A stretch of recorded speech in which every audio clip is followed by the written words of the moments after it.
KCET counselling ಗೆ ಸ್ವಾಗತ. ನಿಮ್ಮ ರ್ಯಾಂಕ್ ತುಂಬಾನೇ ಮುಖ್ಯ.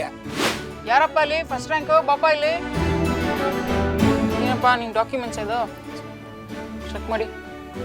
ಕಂಗ್ರ್ಯಾಚುಲೇಷನ್ಸ್, ನೀನ್ ಸೆಲೆಕ್ಟ್ ಮಾಡಿರೋ ಕಾಲೇಜ್ ನಿನ್ ಸಿಕ್ಕಿದೆ. ಸೆಕೆಂಡ್ ರ್ಯಾಂಕ್ ಪಾಪ.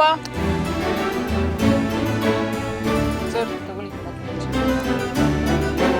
ಓ ಸೂಪರ್, ನೀನ್ ಸೆಲೆಕ್ಟ್ ಮಾಡಿರೋ ಮೆಡಿಕಲ್ ಕಾಲೇಜ್ ನಿನ್ ಸಿಕ್ಕಿದೆ.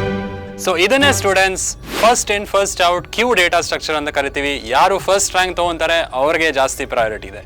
ಈಗ ಈ ಕಥೆಯಲ್ಲಿ ಒಂದು ಸಣ್ಣ ಟ್ವಿಸ್ಟ್ ಇದೆ, ಅದು ಏನಂತ ನೋಡ್ಬೋಣ.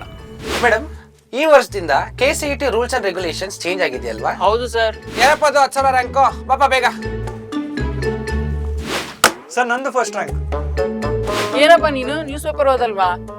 ಈ ಸಲ ಲಾಸ್ಟ್ ರ್ಯಾಂಕ್ ಬಂದಿರೋನ್ಗೆ ಫಸ್ಟ್ ಎಕ್ಸಿಟ್ ಕೊಡೋದು ನಾವು. ಸೊ ಸ್ಟ್ಯಾಕ್ ಅಲ್ಲಿ ಲಾಸ್ಟ್ ರ್ಯಾಂಕ್ ತಗೊಂಡವನ್ಗೆ ಫಸ್ಟ್ ಪ್ರಯಾರಿಟಿ ಸಿಗುತ್ತೆ.